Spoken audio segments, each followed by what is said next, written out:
Well, let me welcome you to the conversation segment of the Signature Show this Sunday. Of course, yesterday, was the 1st of October 2022, 62 years after Nigeria became independent. Now, this edition of the program, we are supposed to record it really, either on refuse heaps with Babambola, IDP camp, or in fact with some of our drug addicts, these hemp smoking children. Our intention was to ask whether these children understand, these young people understand what independence means, whether it means anything to them. But on Monday, we held our editorial board meeting, and the entire team said, look, Nigeria's most critical challenge today is corruption. If it is attended to, all those other ones will also be solved. It is like heaven. If you seek the kingdom of God, every other thing be added. And so, this Sunday, my guest is Honorable E.J. Agbonayinma. Honorable E.J. Agbonayinma. Honorable Agbonayinma was a member of Nigeria's House of Representatives, but he is a commissioner in the Code of Conduct Bureau. Honorable, you are welcome to the conversation. Thank you for having me. God bless you. Now let me start this conversation by referring you to a public service conference that was held either in 2012, yes, in 2012, and the then chairperson of the Federal Public Service Commission, Dickiness Ayo, made a very strong statement. And she said, let me quote her, that corruption entered Nigeria's public service under the Obasanjo Muritala military regime. When that regime purged the upper echelon of the public service, civil servants began to feel uncomfortable and insecure, and they began to safeguard their future. Safeguarding their future, they began corruption because they discovered that that government showed them that they had no future.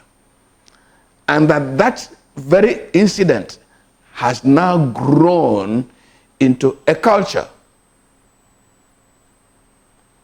The Code of Conduct Bureau is supposed to be checking misbehavior in the public service. If the public service is so terribly corrupt as the Kinasayo has tended to paint, what is the Code of Conduct Bureau waiting for to begin to address it? And we see results.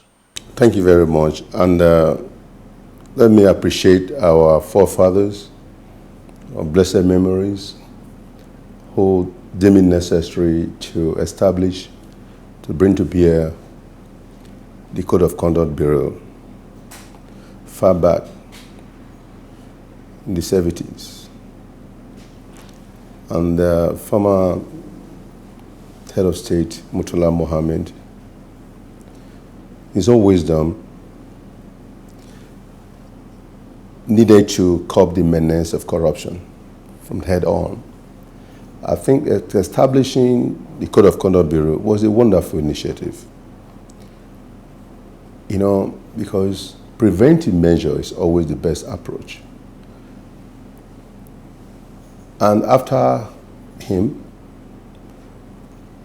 Code of Conduct Bureau again was brought in seriously then in the government by the former head of state, former president, IBB, as Babangida,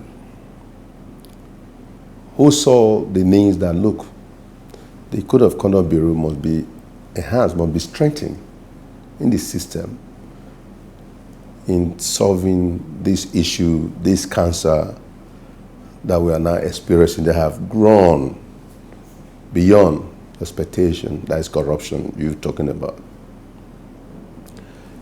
And after that, we had democracy, 1999, that was also enshrined in the Constitution of the Federal Republic of Nigeria, 1999, as amended. Section 153 established some executive bodies, and the number one in that executive body, Code of Conduct Bureau, followed with others, executive bodies. And in the Constitution, they gave so much power to Code of Conduct Bureau without any interference from any third party, not even Mr. President or any government official can interfere. Free hands to work. But unfortunately, it may surprise you to know, till date, Code of Conduct Bureau have no permanent building. They are domiciled in the same civil servant, public officer they are investigating. They all live together in the same building.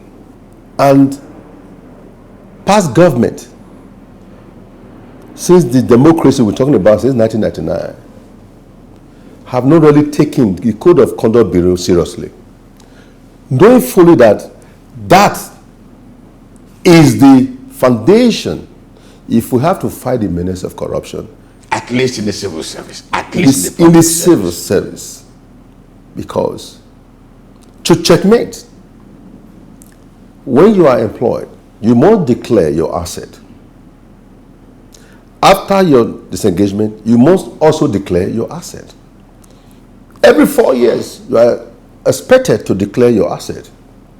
So with that be able to put everything in check to see if your earnings is commensurate with all your lifestyle, buying all kind of exotic cars, building houses, owning properties all over the world. So that was to checkmate the public officers, civil servants. It was a wonderful initiative. So that is why I also have to give them much credit for initiating that for agency. Initiating, knowing fully that is putting in place preventive measure. Because unfortunately, Nigeria today, we are a reactive nation. We are not a proactive nation. You put in place a preventive measure to curtail. There's corruption all over the world. Even in America, there's corruption. Great Britain, all over the world, you see corruption. But the corruption in Nigeria is unbelievable. Now, what am I talking about? If you really want to look in-depthly to see, there's a systematic groundwork for the Code of Conduct Bureau not to function. Why am I saying this? Their staff underpaid, their remuneration not to write them about. They are not motivated. To fight criminality, to fight corruption, you must give them good incentive so that they will not be encouraged to take bribe here and there. So you must be able to put, in a place where these staff are well catered for. Compared to other agencies established by an act, not even the Constitution, Code of Conduct Bureau is the only anti-corruption agency established by the Constitution. Go and look at it. Section 153, subsection 1 and 2 is very clear. As I'm talking to you, Code of Conduct Bureau does not have their permanent office. You said so. Even the one that is rented in Asokoro, because of poor funding, we are poorly funded. They have giving us eviction notice. I want to appreciate Mr. President, President Buhari.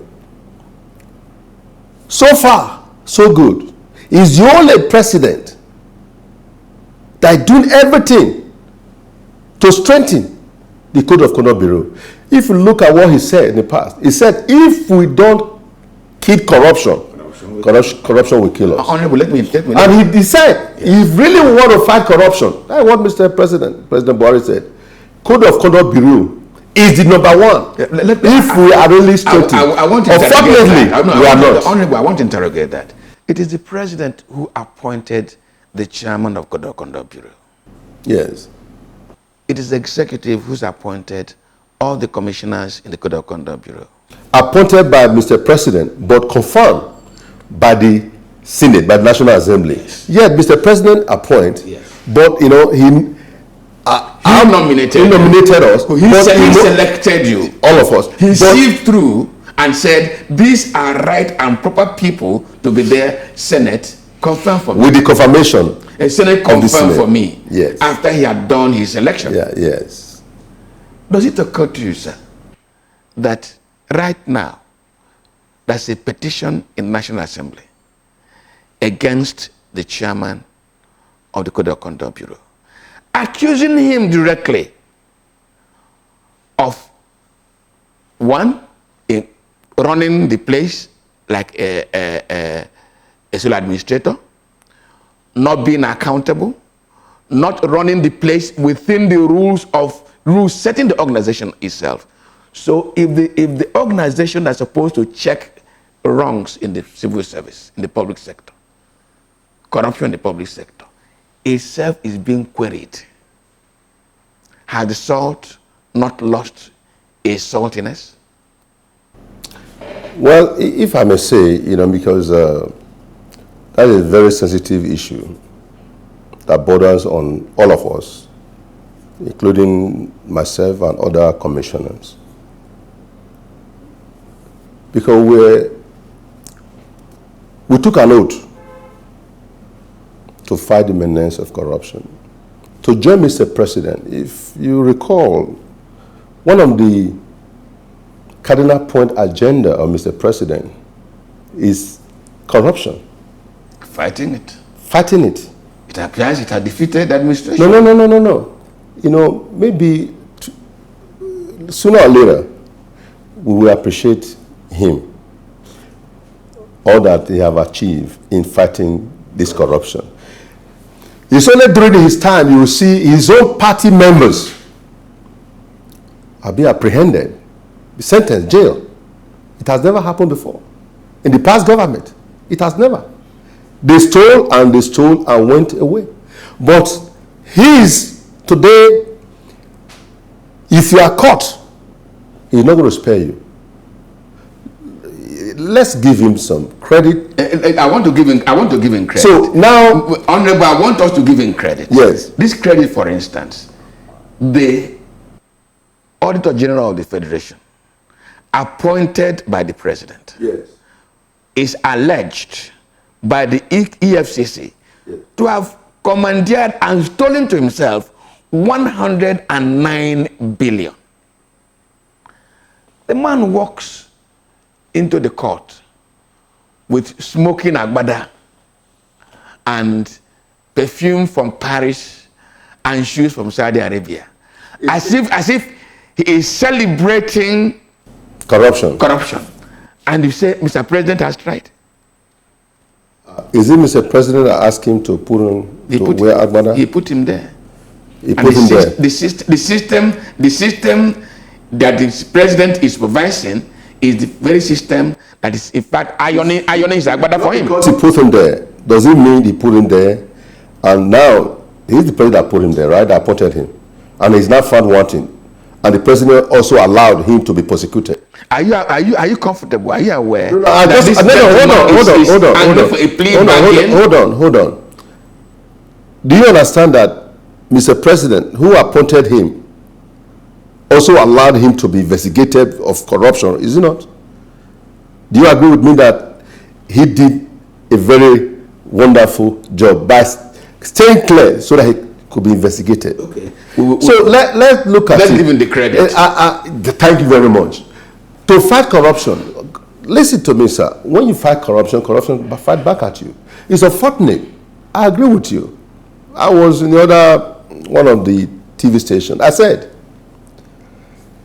a man arrested for stealing over 109 billion. He's coming into the courthouse with Babariga and showing off. A man that should have been on prison uniform coming to that place. You know, we have people who stole 1,000, 2,000, 10,000. They are in prison on prison uniform. It is the system that allows that. So, which, of course, I am not in support of. Thank you very much. Honorable. Yes. This country is almost borrowing the next 10 generations out of any imaginable comfort. The Minister of Finance has cautioned that in 2023, Nigeria may not even have money for capital projects. Yes, because the money are in individuals' pockets. Not that Nigeria is broke. The money stolen is mind-boggling. I'm coming. Now, you see, go ahead. Now, see where I'm heading to. This country is said to be the only country in the world that does not even meter the quantity of crude oil it produces. I now can decide to be a fisherman. If I have good connection, I take my canoe and with some barrels, they open the tap for me and I walk away. Let me give you something that will shock you. Let me just tell you this. When I was in the House of Rep, I told you earlier before you started this program, yes. I moved a motion on the issue of the undeclared crude oil that left Nigeria to global destination. Because of the information. Information is power. We invited the IOCs, we invited DPRO, we invited NNPC to throw more light. This issue of crude oil, bunkering, stolen crude here and there. We were told that the IOCs are the one that purchases the meter that is used in metering. That to meter themselves. Not only that, purchased by them, calibrated by them, owned by them, and operated by them. You garbage in, you garbage out. When they now came, ExxonMobil, Shell, Chevron, all of them came. Oh, here, what we were told, that they come up together, they nominate one company to purchase it, one of the IOCs, and once it's purchased, they now monitor to see that they have the capacity. I said, no problem. The chairman there was Honorable Jarigbe, is a senator now, Senator Jarigbe. After I moved the motion, the House of Rep now, the Speaker mandated a committee to be set up with the collective effort of the whole members. It was chaired by Senator Jarigbe. And I told the Senator, I said, you know what we need to do? We need to go to their terminal. Let us go and investigate. All these are telling us stories about the metering. Let me tell you, my dear brother, what we saw was an eyesore. We went in with camera. They said, no. They don't allow camera here. When I saw the meter, outdated, corrosion, dead, we went to Extravos.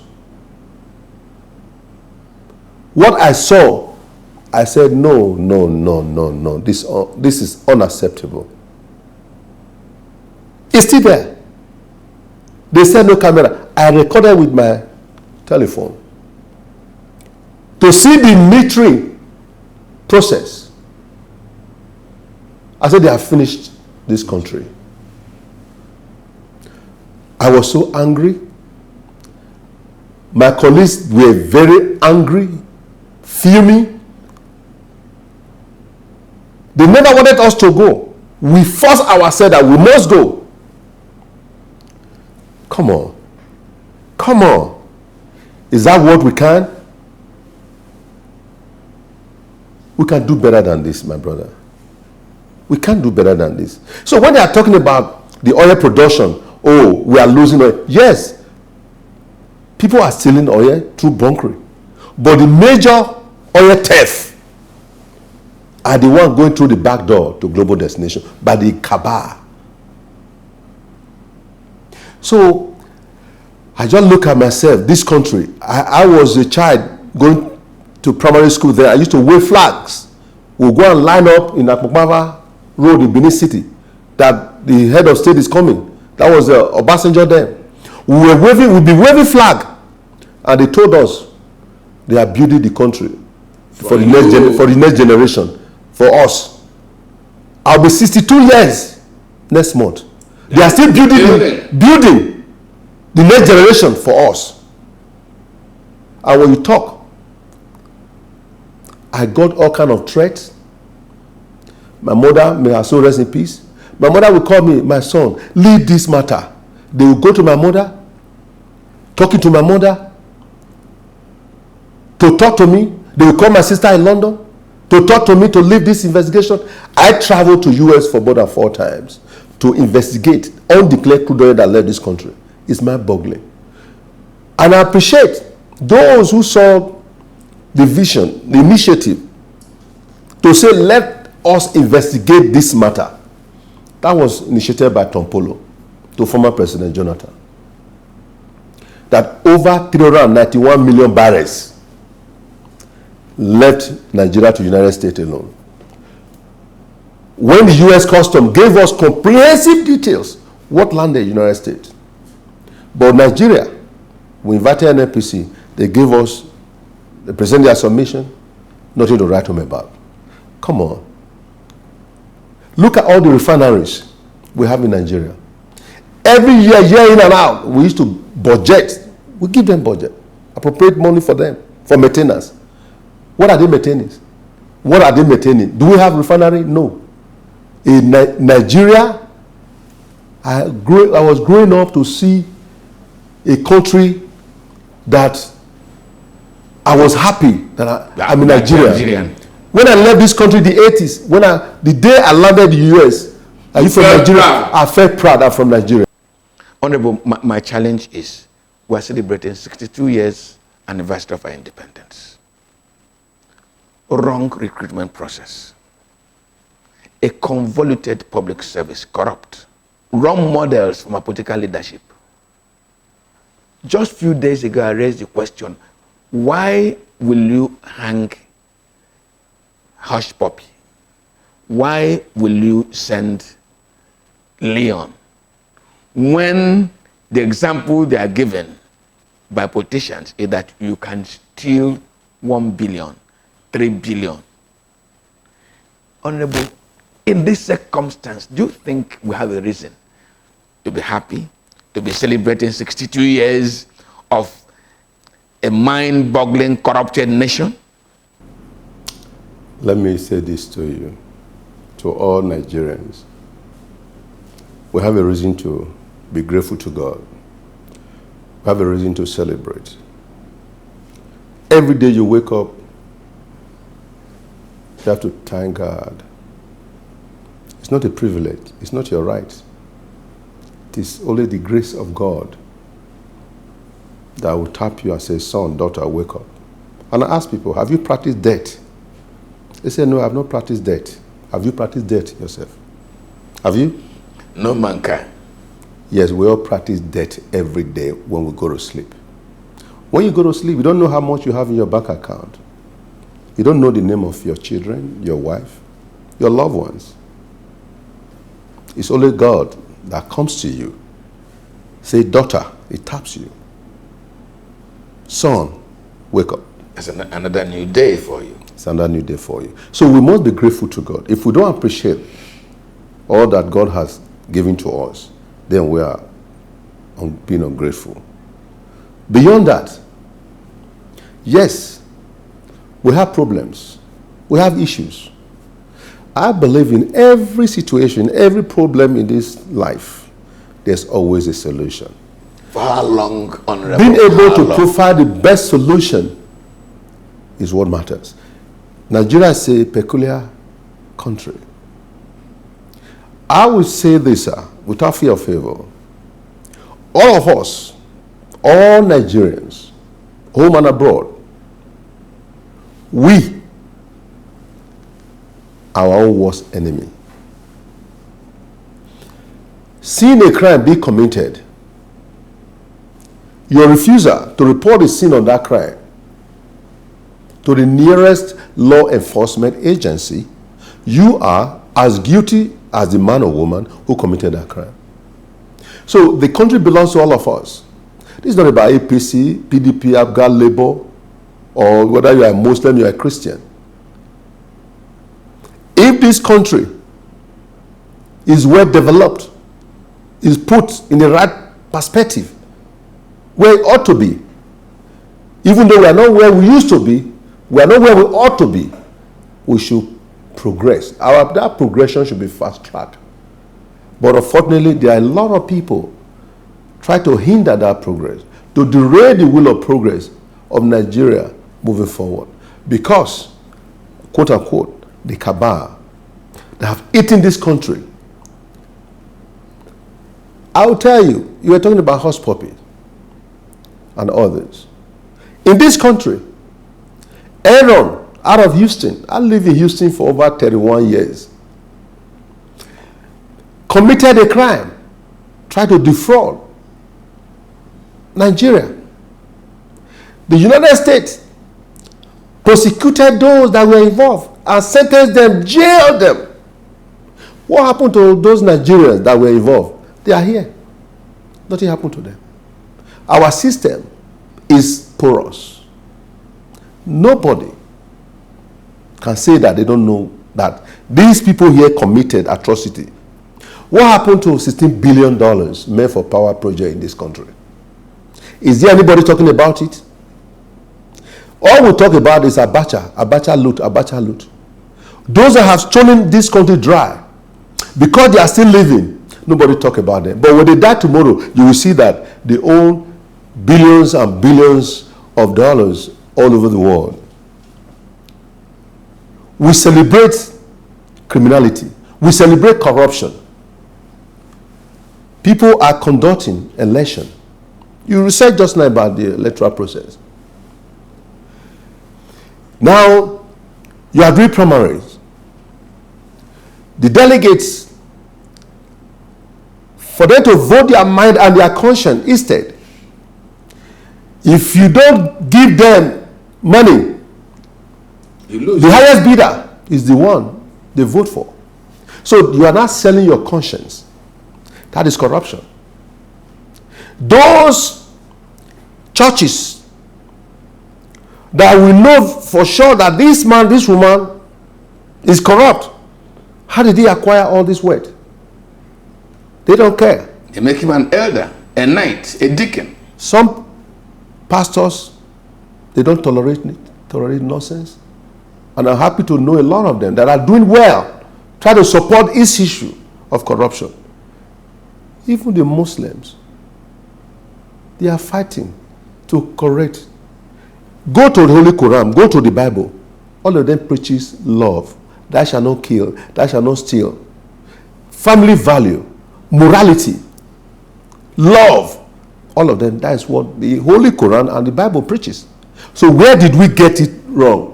Where are we getting this mindset of dubious mind to steal your generation and the unborn generation future? Because of corruption that we are now called one of the most corrupt countries in the world. But I disagree with that. Somebody was saying that Nigeria is the most corrupt country in the world. I said no. I live in America.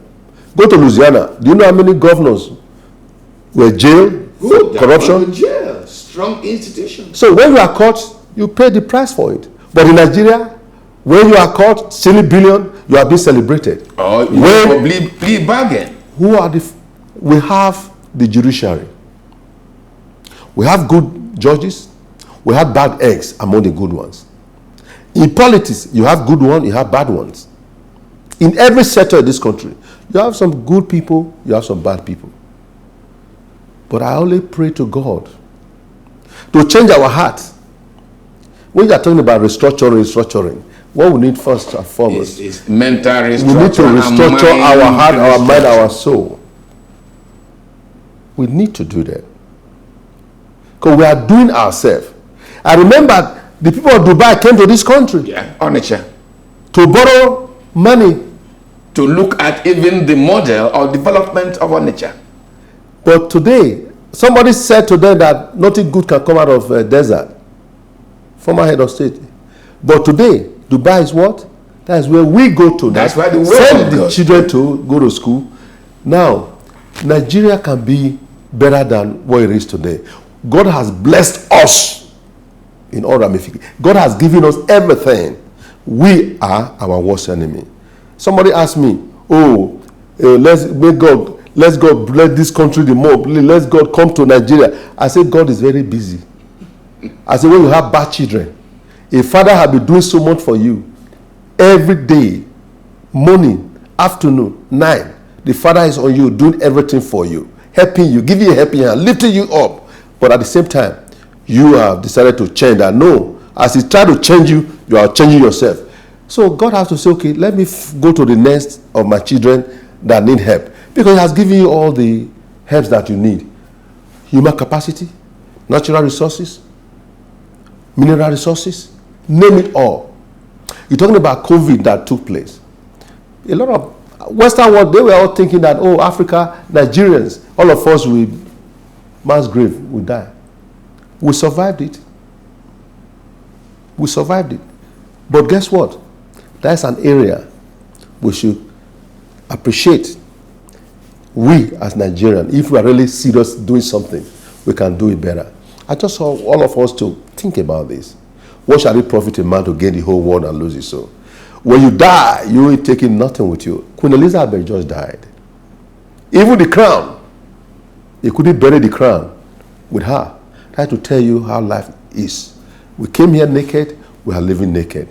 Corruption is all over the world, but let's think about tomorrow.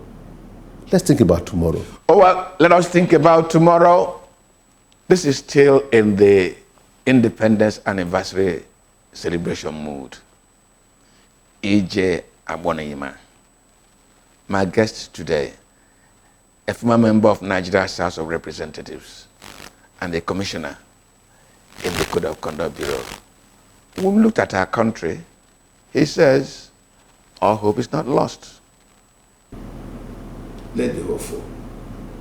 Honorable, thank you for coming to the conversation. Thank you very much. I appreciate you. God bless you, and God bless Nigeria. Amen. Well, my name never changes. It remains Mwabos in Joko, and the conversation never stops. Let's meet again next Sunday. Good afternoon.